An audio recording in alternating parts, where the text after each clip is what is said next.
Hey guys! Ciao ragazzi! Today we're going to make real Italian biscotti, which, by the way, I'm not sure if you know, but they're really called cantucci in Italian. The word biscotti in Italian simply means cookies, so if you want to call them that way, you can, but you have to specify biscotti di Prato. Prato is a municipality in Tuscany where this delicious pastry comes from. But again, they're mostly known as cantucci. So, let's get to baking. But first, let me give you the ingredients, which you can also find in the description of the video, and you can find them both in grams and ounces. You need 125 grams of butter, which is burro, 200 grams of sugar, which is zucchero.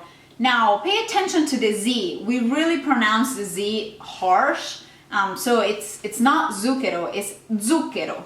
Zucchero, really big emphasis on the Z. 100 grams of zucchero a velo, which is simply the powdered sugar. Again, zucchero a velo. 3 eggs, 3 uova. 5 grams of salt, normal kitchen salt, which is sale. 1 little touch of vanillina, which in English is really vanillin, not really sure how to say it, which is nothing more than an artificial version of pure vanilla extract, so you really need just a little bit of vanillina. 15 grams of aniseeds, semi di anice. Again, semi di anice. The most important ingredients, you need 200 grams of almonds, which in Italian are mandorle. Mandorle. Make sure you pronounce that R and L. Mandorle. 15 grams of yeast, which is lievito. Lievito. And last, you need a lemon, which you're really gonna use the skin because you're gonna grate the lemon skin, which is buccia di limone, in the mix. Now, we typically use a full lemon skin, but you can adjust it depending on how much you like lemon. Alright, so let's get started. In a bowl, which in Italian is called ciotola, again, ciotola, let's go ahead and put sugar, which is zucchero, and zucchero a velo. We can just put them in at the same time. And let's give it a good mix. Now let's melt the butter, which is burro, in a pan, padella, and make sure you do it at low heat or low flame because you don't want the butter to burn. Once the butter is completely melted, go ahead and pour it in the bowl with lo zucchero and mix it well until it becomes of kind of this consistency. Now put 1 egg, uovo, at a time, mixing in between. Once all 3 uova are in and well mixed, you can now add some grated buccia di limone, lemon skin. Remember, it is important to mix after every step. Now let's add I semi di anice, aniseed, and le mandorle, almonds. Keep mixing and also add il lievito, the yeast, a touch of vanillina, and il sale, the salt. Once you've mixed a little bit again, we are ready to start adding la farina, the flour.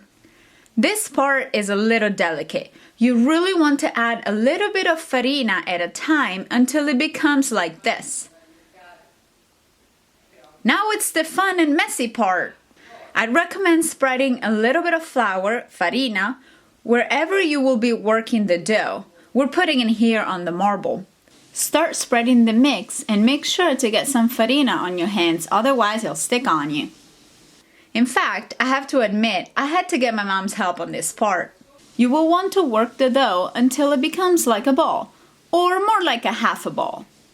Once you have your big old ball, you can now shape it into sort of a loaf of bread.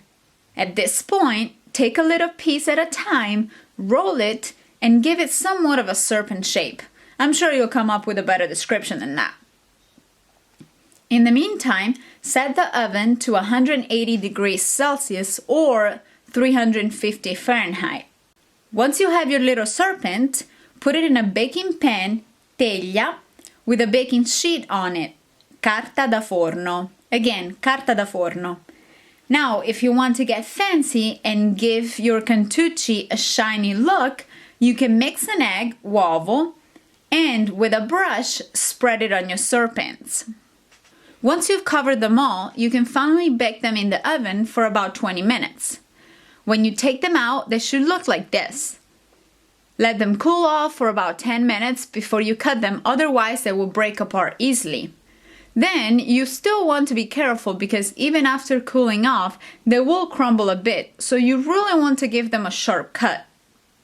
Once you've cut all of your cantucci, spread them on a teglia and stick them back in the oven for 5 or 6 minutes. This passage is necessary because otherwise the inside of the cantucci will remain somewhat soft. Et voila! You now have authentic and delicious Italian cantucci!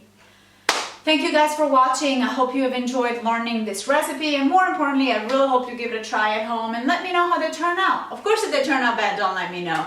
No, I'm just kidding, but hey, I hope you'll stick around and subscribe to my channel. Have a lot more exciting videos coming up soon, and you can always let me know what you'd like to see and learn about by commenting on this video.